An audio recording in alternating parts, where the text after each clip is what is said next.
the mayor and the chachomim, whether can you use an animal as a wall of the sukkah. The mayor says you cannot. The chachom say you can't. Rabbi Yehuda says you can. So Mordechai says, what's the machlokes of Rameir and Rabbi Yehuda? Rameir is chayshul miso, because what happens if the animal dies? So if the animal dies, you lose a wall. But if Rabbi Yehuda, he's not chayshul miso, he's not concerned that the animal may die. So if that's the case, if you actually restrain the animal so the wall is secure, you have nothing to worry about. That's what we discussed yesterday. Okay.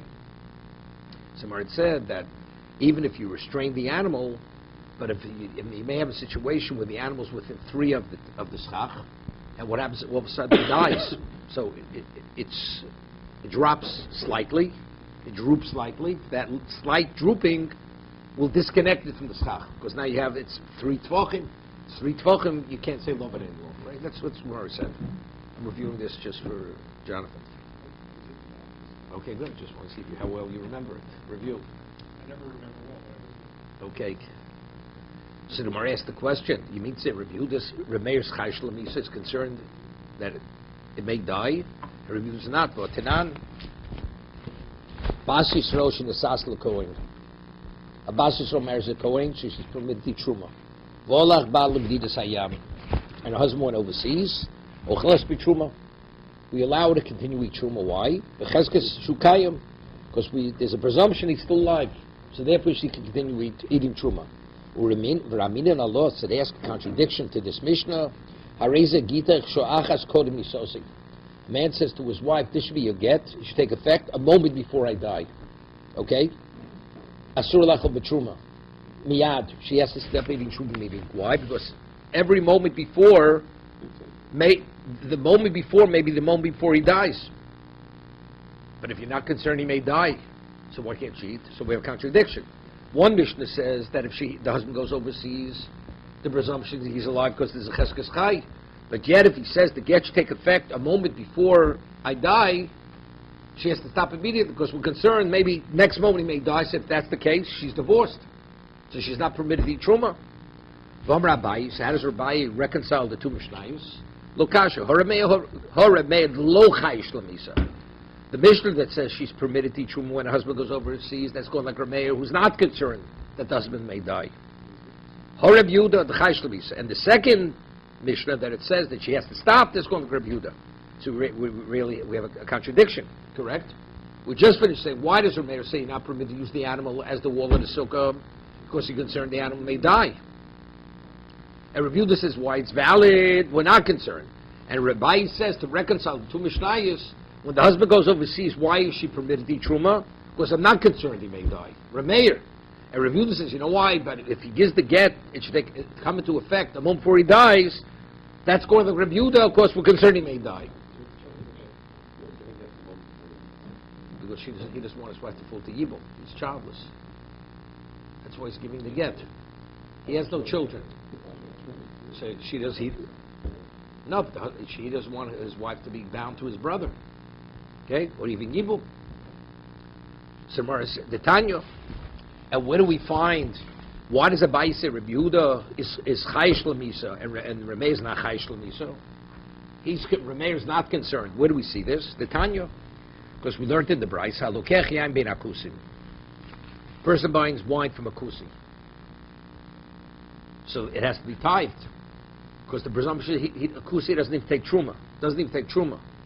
Omer, what does he say? And it's right before Shabbos, and he wants to be able to drink the wine on Shabbos. He says, 2 pints that I'm going to take on Motzei Shabbos. I ring truma. That's going to be the truma for the wine. Asora Ma'aser Rishon. A tenth is Ma'aser Rishon. Tisha Ma'aser Sheni. Umechal. Then he could redeem immediately because it doesn't take any time. V'shosim miyad Rameir says he could drink immediately. So what does Rameir hold? We'll see in a moment. Why? Because the wine, the barrel is going to remain intact, and I'm not concerned. We'll see in a moment. The barrel may burst. I'm not concerned. So Abaye says, just as I'm not concerned the barrel will burst, even though it's possible, I'm not concerned the husband may die because there's a chazokah. So therefore, the mission that says when the husband goes overseas, The reason why she's permitted to continue eating truma, because the presumption is still alive. As we say, the presumption is the barrel will be a Motzei Shabbos, that it'll actually be able to remove what has to be removed. The truma, the maser, the truma, the maser. That's Rameir. However, Rabbi Yehuda, Rabbi Yossi, Rabbi Shimon Osrim. But Rabbi Yehuda says you're not permitted. So what's Rabbi Yehuda? Why? What's Rabbi Yehuda saying not permitted? Because we're concerned the barrel may break. So if that's the case, what do we have? So just as he's concerned the barrel may break, we're concerned the husband may die. That's the basis of Rabbi, why the Mishnah says she can't eat truma is going like Reb Meir, and the one says not is going like Rabbi Yehuda, because we're equating the barrel bursting and the husband dying on the same, putting on the same level. Okay, but we have a contradiction. But factually, we said by the sukkah, the Reb Meir holds the animal cannot be used, and Rabbi Yehuda says it can be used. He says epuch. You have to invert the opinions. Right? Meaning, Rabbi Yehuda is not chayish. Rabbi Yehuda is not concerned that it may die. But then we have to understand. We'll say, epoch. Reb Meir chayish l'misa. Reb Meir is the one who is concerned it may die, as he says by the sukkah. Just as he is concerned the animal may die, and therefore you can't use the animal as a wall of a sukkah. When the husband goes overseas, Reb Meir's position will be she cannot eat, because she's concerned that what the husband may die. Rabbi Yehuda lo chayish l'misa. The Mishnah says when the husband goes overseas, you can. That's going like Rabbi Yehuda.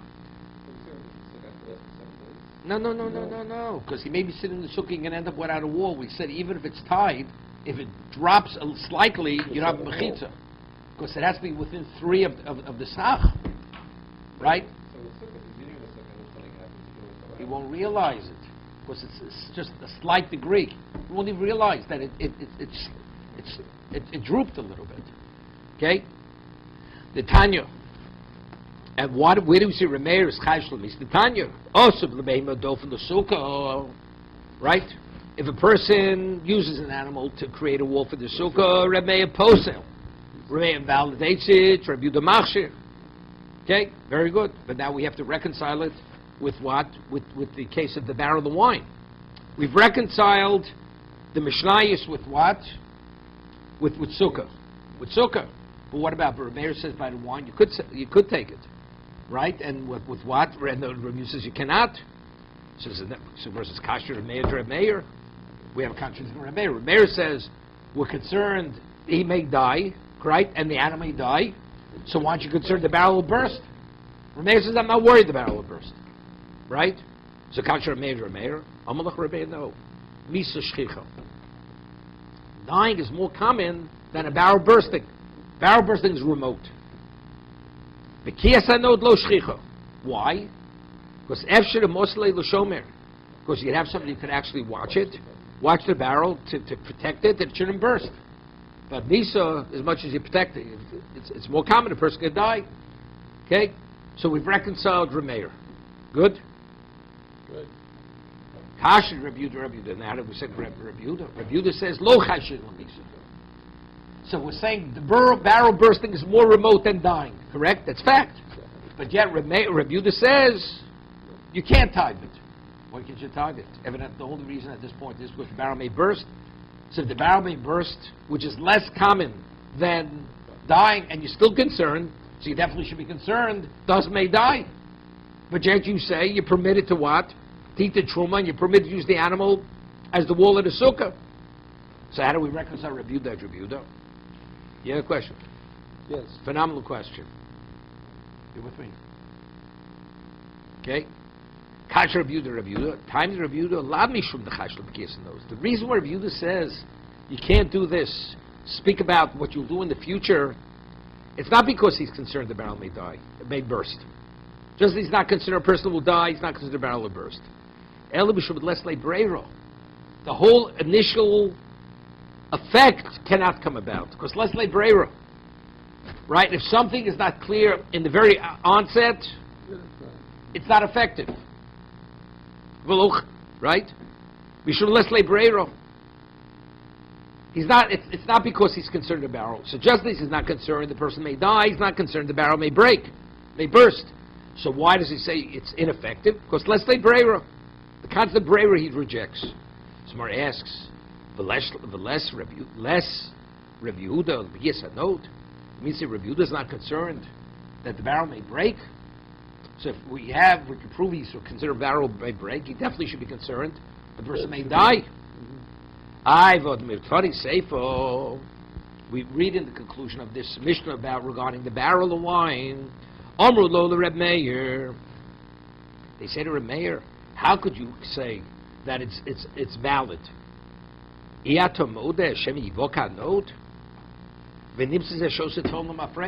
should be if the barrel breaks?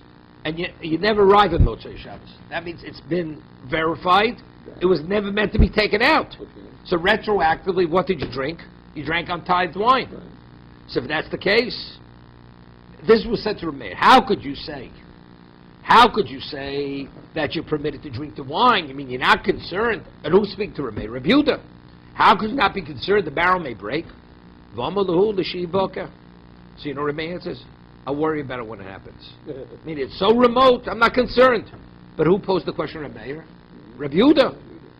So evidently, what's the position of Reb Yehuda? He is concerned. He's concerned the barrel may break. So if he's concerned the barrel may break, how does he allow the woman to continue eating truma when her husband goes overseas? And how does he allow the animal to be used as the wall in the sukkah? We have a contradiction. Hasam Reb Yehuda to come with the Reb Meir. Reb Yehuda over there, it's not that he's concerned for the barrel may. He's speaking to Reb Meir. Lididi, according to me, do you know why it's not affected by the barrel when you speak about the future, the Leslie Breira? Because I don't accept the Breira concept. So the initial effect is not an effect. But according to you, that you're saying it is effective. Because what's going to be done later will reveal what initially you did. Aren't you concerned it may break? So Reb Yehuda is speaking to Reb Meir. When it happens, I'll worry about it. That's Reb Meir's response. Oh, stop. So we're saying this is good.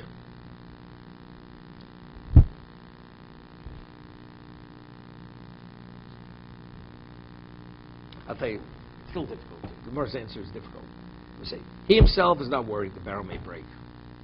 The reason why you're not permitted to take, you can't do this, he doesn't know the Breira. Reb Yehuda doesn't know the Breira.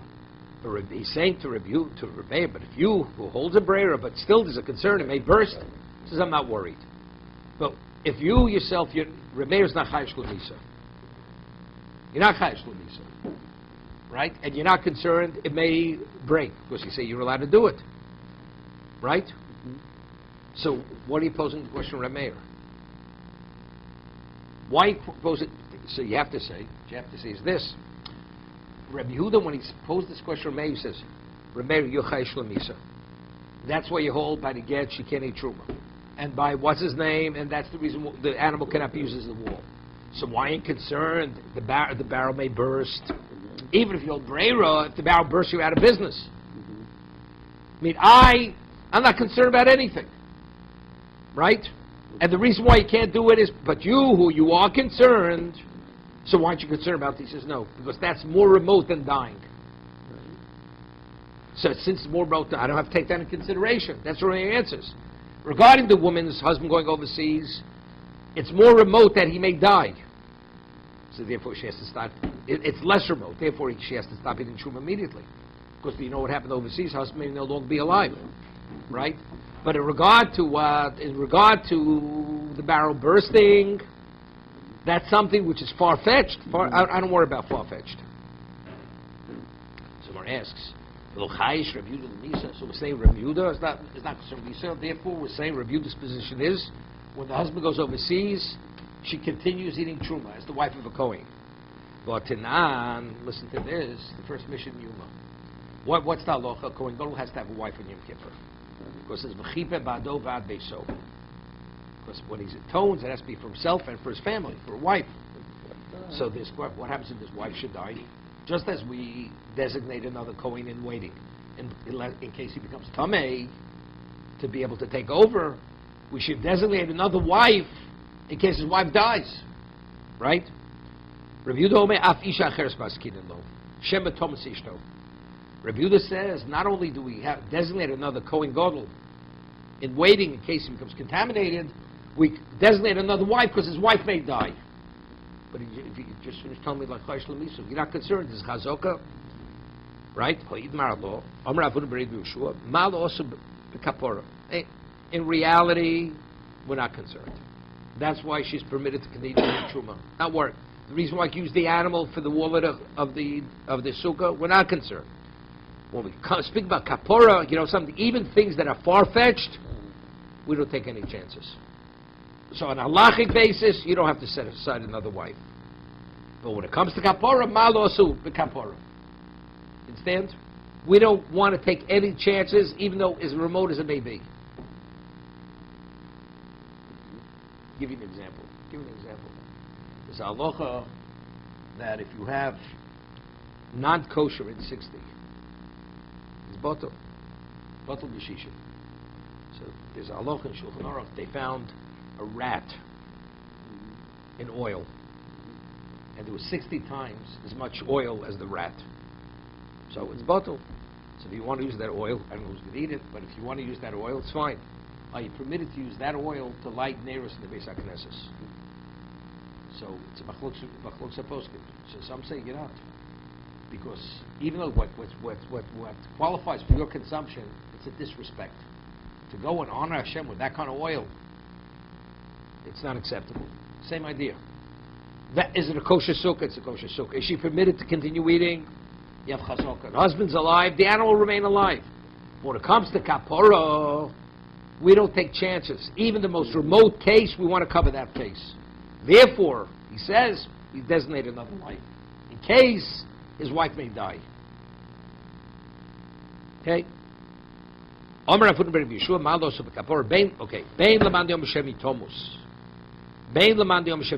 We had an argument. What's the reason why we invalidate? There was an argument when you have an animal as the wall of the sukkah.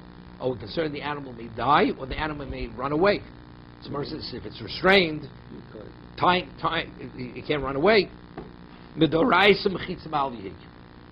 But as long as the animal's alive, as long as it's on a Torah level, it's a valid wall. So rabbinically, we say we don't want you to use that kind of wall, because you may not realize you may not have a wall, or it may run away. If that's the case, kitami mishum golel. So what does Rameir say? You say, Review says it can be used for A, B, C, and D, whatever it is. But Rameir says no, it doesn't qualify for A, B, C, and it's not matami to go there. So, but we're saying from a Torah level, it is. It can be used. It's recognized as a mechitza, as an entity, as an object.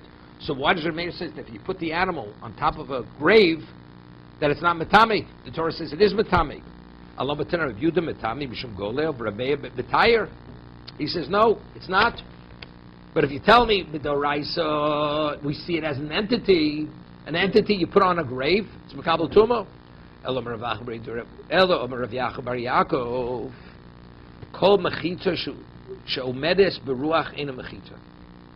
So, Rav Yaakov says, the new svara. You know what? Rameir invalidates a sukkah with an animal? Not because we're concerned it may die. Not because we're concerned it may flee. Because any mechitza that has life in it is not a mechitza. An animal, we're talking about a living animal. Because it has ruach, it has life, it has a spirit in it, it's not valid. Okay?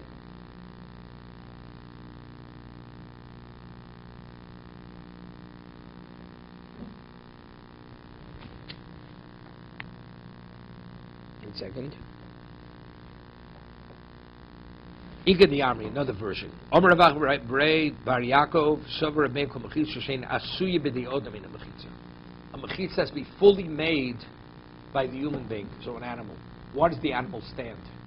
Because it has life in it. Did you put life in it? When you build the wall, it stands because you built it. Right? But the animal, what allows it to stand? Because God gives life to the animal. So that's something you can't replicate. If you can't replicate it, it doesn't work. My benayu, ik benayu duukme benod nafuach. What about if you take a flask? You take one of these. You know, you have these. You see these people. The union strikers. They have a big mouse or rat. It's about 2 stories high. You want to use one of those things for a mechitza in a sukkah. So if you say it's something that you can't replicate, you could replicate it. You could blow it up. You blow it up. You get a pump, you blow up the mouse. But if you say a mechitza that has ruach in it is not a valid mechitza, so if that's the case, even if you could blow it up and you can replicate it, it's not good enough. Right? That's the difference. Node means a flask. You fill up the flask with air. What's holding the mechitza up? It's the air in it. Right? It's the air. So what is the mechitza? The material is the mechitza. But what's keeping it standing? The air. But if the air would be released, you no longer have a mechitza. So according to that opinion, even though it's humanly inflated, it's not valid. Right? But the animal, right? So therefore the animal is not valid, and the human inflated thing is not. But if according to the pshat is something which is not man-made, is not valid. But if it's inflated by the person, it is valid. So the node, nafuach, this rat, which is inflated, would qualify as a mechitza. I think they have in the they should have one of these examples. They import it from America in Israel when they strike. What do? They go with axes. Too many cats. Chase all the rats out of Modi'in. They run to the Arab territories. Take care of the cats, maybe a rat that big. Yeah. But the two-legged facts, though.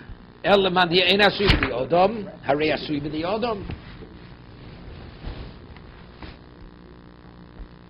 Okay, terrific. It's not so difficult, this Gemara. I pray to Hashem to be able to explain the word of how we should understand it every day. Okay, Baruch Hashem answered my prayers. Amamar. So we learned in the Mishnah. Mishum Yosef Lead, he adds, not only could you not use the animal for A, B, C, and D, but you can't even write a get on its hide and give the animal to the woman as a get. For a get. That's Rabbi Yosef Glili concludes. Amar Mishum Yosef Glili, Omru, they said name I kosin olav gitei noshim. You cannot write on its hide gitei noshim. My time Rabbi Yosef Glili, why? The Tanya, Sefer. Now, how does the Torah refer to as a get? Sefer krisus, right? A writ which terminates, a terminating document. Writ, Sefer. Ainli elo sefer. Sefer means a book, right? Sefer means something which has a binding. I mean, now the Rabb's called Dover. How do we know Sefer could be anything? You want to write it on a leaf. You can write it on a leaf. You want to write it on a piece of wood. Good. Talmud Loma, the Kosav Lo. Mikol Mokum, anything that you can write on qualifies as the object to be given as a get. So if that's the case, it came out Talmud Loma Sefer. So what does it say Sefer? Just say the Kosav Lo, Krisus. If any material qualifies, it doesn't have to be a book, right? Say the Kosav Lo, Krisus. He writes for a language which indicates he's terminating the marriage. Loma loch ma sefer dov shem b'ruach hear this? Just as a book has no life to it, einu ochel, no, it doesn't eat. Okay? No, einu ochel, it's not a food item. Right? Af kol dov shem b'ruach hayim ve'einu ochel. Something that is not life, does not, and it's not edible. It's not a food item. So therefore, what do I exclude? Rabbi Yosef, that's an animal. So an animal has life, and it's a food item. Rabbanon, Shadow Rabbanon argues. That's what Sefer is teaching me. It has to have the characteristics of a book. A book has no life, it's not edible. So therefore, Yosef says, therefore you cannot write a get on the hide of an animal. Right? You have it. You with me? The Torah says like this. No logic here. Just fact. The Torah says you should write for her a book of termination. The Torah uses the word book. Sefer. Okay? The Torah could have written the Kosav Lo Krisus. You write for her something which terminates. So what's the word? What does Sefer come to teach me? Kosav says you can write on anything. So you can write on anything. What does it say? A book. The book comes to teach me. It has to have the characteristic of a book. What's the character? It doesn't have life. It's not edible. So an animal which has life, it's edible, doesn't qualify. Okay? So but the Chacham say you can't write on an animal. So it qualifies. So what does the word Sefer mean? So, but the word Sefer is superfluous, right? Rabbana ikos of Sefer Kedkamrit.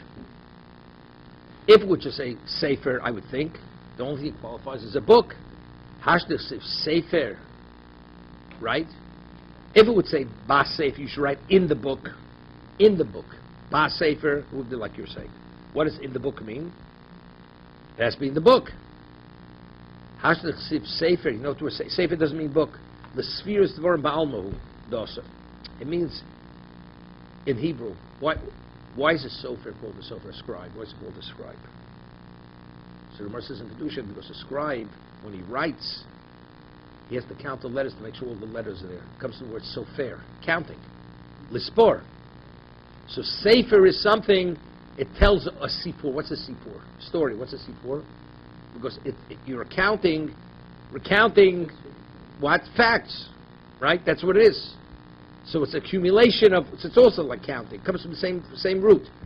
So the spheres dvar malma, meaning when you write, it has to be, multiple things have to be written in the document. Rabbanan, by kosav, by darshibe. So if it's spheres dvar means that, so what's the kosav? What are they? If that's the case, you can learn everything out of what? Quantitative, you'll say Galili. How do we know he could write on anything from the word Kosav? Because I say Sefer means only a book. Kosav tells me, but according to the Chacham, that Sefer doesn't mean a book. Sefer means anything which tells over what you're trying to accomplish. So now the Kosav is superfluous. Right?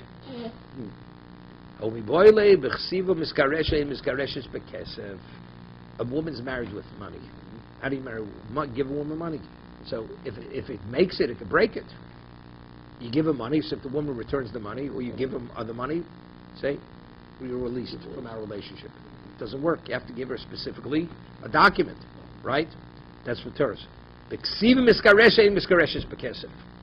She's only divorced through something, through writing, but not through money.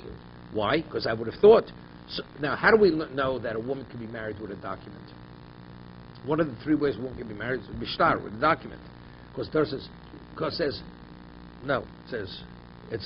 let's say, it says, kikach isha, then it says, because let's say, v'krisus. So we see this, the Torah is juxtaposing divorce to marriage. So just as she can be divorced with a document, right? She can be married with a document. So let's go the other way. Just as she can be married with with money, she can be divorced with money.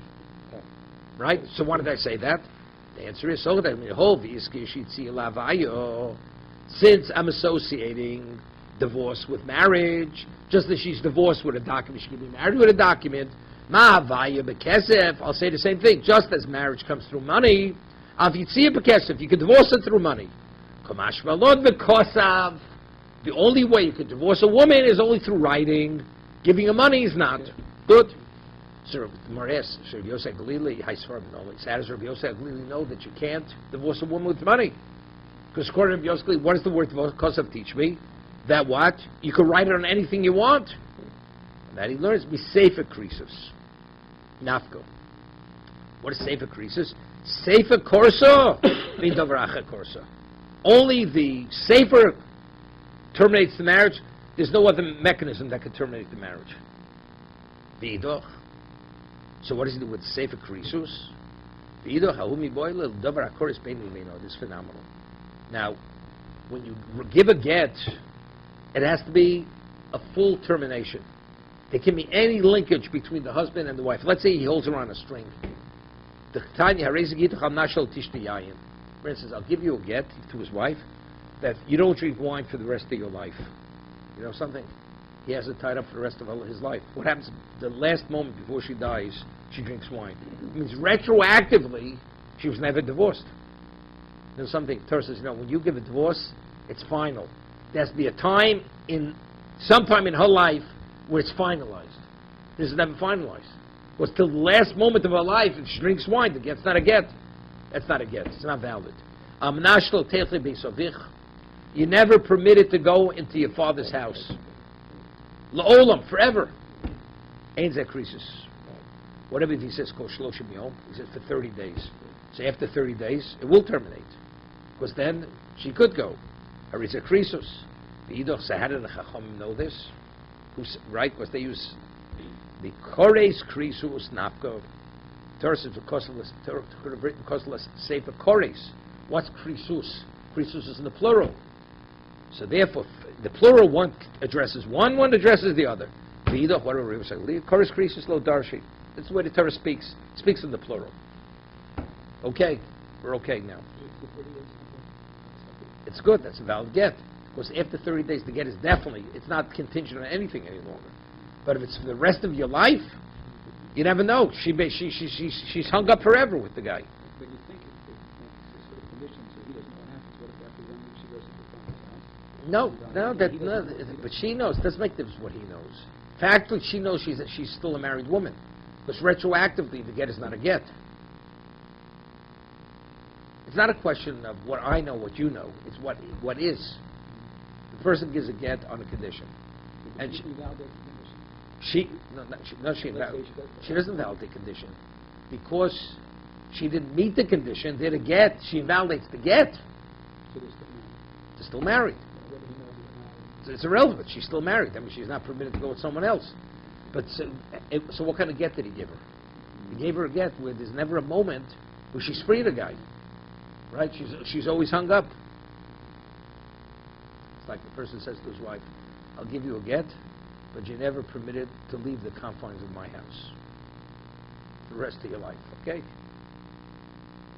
So you mean I got to look at you for the rest of my life? He says, no, I can't look at you. I'm leaving. You can look at the walls, okay? Next Mishnah. Let's go back into the trees.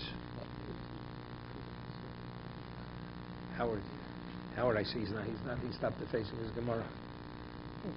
Give me something right. Okay. Oses Sukkah bein elonos. Yeah, this. Let's see with hedges. Hedges. Right? Right? You don't see such high hedges in this city. You have to go out to the Hamptons to see hedges. Okay? And the hedges are minimally 10 tefachim. Thick hedges. They don't sway in the wind even. That's how thick they are. And you just put schach over those hedges. It's valid sukkah. You could use the hedges as the walls of the sukkah. So if you want to have trees and you intertwine them to secure them that when the wind blows they don't sway in the wind, it's a valid sukkah. Also, sukkah ben ilonos, you make a sukkah between the trees. Well, ilonos defanos lo, and you're using the trees as the walls. Sheira, right? You're just putting the bamboo across the trees horizontally, and the trees are the walls. They encircle the location. So what? Not a problem. You don't put schach on stone walls. No, that's something else. No, that was something else. Because there was a gzeira, you may put something on the tree, on the schach, and you'll be weighing down on it. Right? Omer Avach Bar Yaakov, mechitza shenichol lam beruach mitzuya in mechitza. This. Any mechitza which sways in an ordinary wind. That's the reason why if you have a canvas sukkah, you have to secure it on top and bottom. If let's say you just secure it on the pole, on the top and the bottom, it swings back and forth. Sways back and forth. The wind blows it. So you need like a guard holder, is that what you're saying? Not a guard. Black hat. No, What a no, guard. I'm saying A that bekisha. you're going around and keeping it No. Let's talk about this in case. You have a metal frame and you put canvas. Right. So you secure it on top, Right. and you could secure it on the bottom. You need something. So let's say, no, wait, so let's score it. It's taut. Okay. It's taut. So now it's not going to sway back and forth because it's secured on bottom and top. That's a mechitza. I know what he's referring to. But let's talk about the simple case. I mean, Okay. I got to talk about architecture. Let's talk about a simple case. Okay? So if it's detached on the bottom, with an ordinary wind cause it to sway back and forth, definitely possible. Good. Now, let's say the canvas wall is much longer than you need, right? So much longer, right? And you secure it to the bottom. You realize if wind comes, it's going to blow it. The in and out is going to happen. Right. It's not valid. The bottom of the No, wall. because there's such slack. There's so much slack. Because the slack is It's going to blow back and forth. But let's see, some of the canvas is heavy. Right. Right? If you have heavy canvas, an ordinary wind's not going to blow it. Right. The weight of that canvas will hold it down. It's not moving. Okay. And it's valid. If it would not be, there is no slack, as heavy as the wall is, when wind comes, it's going to sway back and forth. But if it's attached on the bottom, and the weight of what's on the bottom is going to hold it in place. It's not moving. Okay? So Omer Ravacha Bar Yaakov Mechitza she'en echol lamod beruach mitzuyah ena mechitza. A mechitza which cannot remain in place with an ordinary wind blowing, it's not a mechitza. Tanan. Osus ukosabeni loros hi loros defanos lezek sheiro. Using the tree and its branches, the branches also compensate, fill in the gaps. It's valid. Right? You watch the wind blowing. The tree sways back and forth. Right? The branches sway. So you see from the Mishnah, it's valid. So you see even a mechitza that sways in the wind is a valid mechitza, because the Mishnah says you use trees as the mechitza, as the walls of the sukkah. Right? They're hard. Not too much as a sapling. A thick tree doesn't sway in the wind. The trunk versus vika nofo. What about the branches? The trunk may not sway, but you use the branches also to compensate, to fill in the gaps. The overlay boots of a dafna. No, in between, he's interweaving it with branches. So because it's interwoven, it's secure. It's not going to move. So what's the chiddush? You tell me, you can use the tree, and if you interweave the branches, which you're securing them, it's valid. So what's the chiddush of the Mishnah? We know it's a regular wall. The Mishnah has to be telling me some degree of chiddush. If you tell me a mechitza that sways in the wind is a valid mechitza, say that's the chiddush of the Mishnah. That although the tree is swaying, it's valid. But if you tell me the tree that sways is not valid, in the case of the Mishnah speaking, we secured it. So what's the chiddush of the Mishnah? Why should I even think for a moment that the walls of the tree are not valid? Right? Hear this. Since you're using the trees as the wall, we know you're not permitted to climb a tree. You may actually use the wall tree for some other usage, and that's a violation of Shabbos. Well, we're not concerned. What's the halacha? You want to tie your shoe, and you want to lean against the tree to maintain your balance. Are you permitted on Shabbos? No, I'm asking a medical question, right? Doctor says you can't bend below your waist because you're too obese, right? It'll raise your blood pressure. So when you walk past Central Park and you're going about a block an hour, right? Dragging your feet, when you tie your shoe, make sure to lean against the tree and have somebody else tie your shoe because you can't lift your foot. Okay? Is he permitted to lean against the tree? Medical shayla. The halacha is not permitted. That's mishtamish b'ilan. Leaning against the tree, that's the equivalent of climbing a tree. So let's say you have the walls of the sukkah, right? To the walls. You want to lean against it. Just a little bit. You're not permitted. So if you use it, so you would think if you're using the walls of the sukkah, the walls of the trees, it's inevitable. You're going to lean against it. So you're creating a problem. So maybe you shouldn't use it. Rabbinically, you should not be permitted. Chiddush is, as long as you're careful not to lean against the tree, it's not a problem. That's the chiddush of the Mishnah. Okay? Now you understand how a person who's excessively overweight, how he ties his shoes. Leans against a tree, has somebody else tie his shoe for him. That's the way it's done. A shoe carry. Because when you climb a tree, that's always when you may break a branch. So any association with a tree, Chazal don't want you to go near a tree. Right? Because there's always breaking a branch is reaping. Taking something that's growing, you detach it. Toshma. Okay? So Ravacha Bar Yaakov, his position is a mechitza that blows in a normal wind is not valid, right? And that's how we answered the Mishnah. The Mishnah speaks it's secure. The tree is secure. Toshma hayisham ilo no geder. If you have a tree or a gate, a geder is a gate. O mechitza zakanim, or you have a partition made of reeds. Nidun mishum diumod. If you use it as a diumod, diumod is a pasibiros. It's a mechitza, like the right angle. But it seems to be, if it's a tree or mechitza kanim, it's going to sway. It says a tree. Osam nami b'shem da'ovad le'butz v'tafna. It's interwoven, and because it's interwoven, it's secure. So there's no toshma ilon hamesich al oretz. Now this is interesting. A weeping willow tree. So now we know a mechitza that doesn't come down to the ground is not a mechitza. Right? Because it's called mechitza tluya. It has a wall to be a wall has to be within 3 tvachim of the ground. Because we say lovud. So let's say you have a weeping willow, and the branches come down only above 3 tvachim. Nearly, but there's a gap, and there's enough space within the branches, the weeping willow, you have 7 tvachim. So if it'll go to the ground, so you're enclosed, you have walls, and let's say you put schach over it. But you say, if it's a weeping willow, if the wind blows, you understand, the willow's blowing, right? But it says, Ilan ha-meis chaloretz, a tree which is like overhanging the ground. If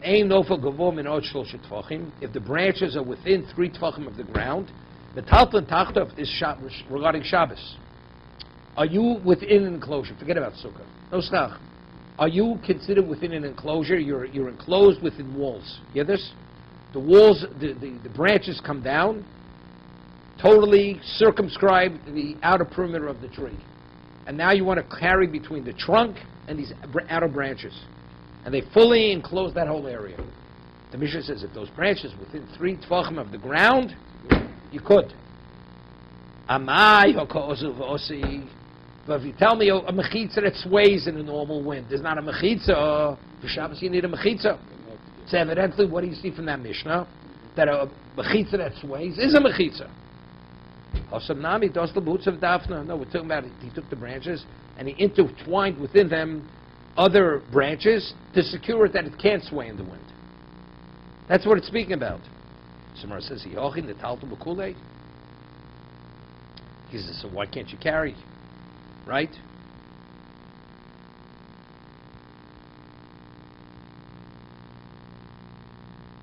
You should be able to carry. We'll see in a moment. What's talmucha?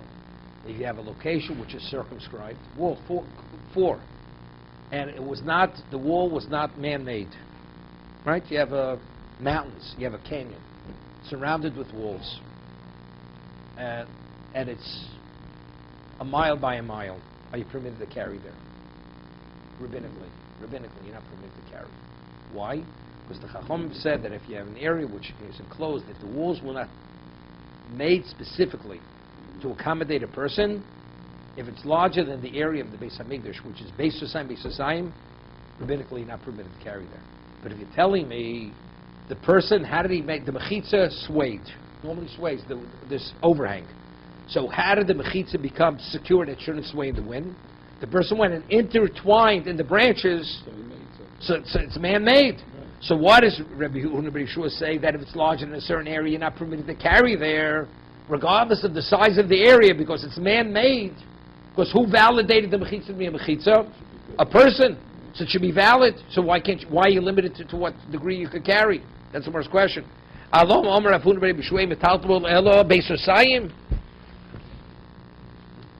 Right? But if you're telling me the only reason why the mechitza is a mechitza is because he secured it, otherwise, so who made the mechitza? The person. On that, more answers. We should have a dir shetash mishel avir. So dir shetash mishel avir emetaltna elos asayim. Now, interesting. Why would a man want to be within the confines of an overhang of a tree? We're talking about he's what? He's like a hunter. So he's there for the outside. He's not there to live there. What's a house? It's all rabbinical. A house is you live within the walls. You build mechitzas to be, that's your dwelling. This man, why is he within these branches? That's his dwelling. It's not his dwelling. Here, this mechitza is for the outside, not for the inside. Therefore, the Chacham said when mechitza is made where it doesn't have a semblance of a house, with the concept, it's only if it's within a certain degree of area. If it's larger than that, we treat it like a rabbinic public domain. Okay? Take a look at Rashi. The man's a watchman. He's watching the fields. It's not asuyil. Asuyil dir means I'm there to live there. I'm there to be able to watch the field. So therefore, since it doesn't have the profile of normal residence, they say if it's larger than a certain area, we don't want you to carry there rabbinically. Gewaldig. Within the mechitza. Fully, all four sides are inscribed, mechitzos. But why did you make these mechitzos? Not to live there. No, not temporary, not temporary. I need a temporary place to sleep. Because I have nowhere else to sleep. That's a mechitza. I'm not there because I want to sleep there. I'm there to be a watchman, to watch what's outside. Rabbinically, they say if it's larger than a certain area, we don't want you to carry there. Because it has to have the profile of a residence. A residence is you live there to be there. I'm not there for some other reason. With the Elon, why would you say it's invalid? Because it's connected to the ground. This is Shabbos. I understand. What's wrong? Mechitza connected. There's nothing wrong with a mechitza. You have hedges. You're enclosed with hedges. You permitted to carry in your backyard? No. Of course you're You permitted. need a machine. You have to. It's 10 tefachim high. No. It's good. Fine, it's good. Of course it's good. Right? Manhattan, if it wouldn't be the whole issue of the traffic and numbers of people. Water, yeah. The banks of the river, that's the mechitza. It's a rishus hayochid. You're permitted to carry there. But it has to be a solid row of hedges. So it can't you Look, you'd have open rubalaports. can. You have more stands than that's breached. And as long as the opening is not more than 10 amos, it's valid. Right? That's a mechitza. Both. No, that depends. If you have four walls, you could have an opening in the center of the wall up to 10 amos.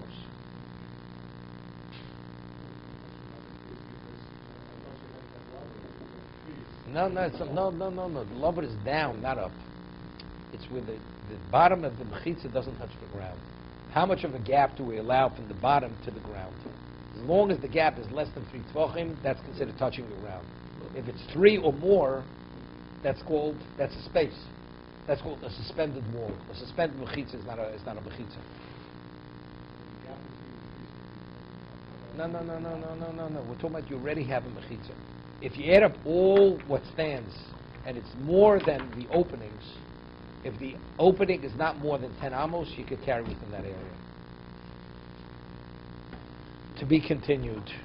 Baruch Hashem.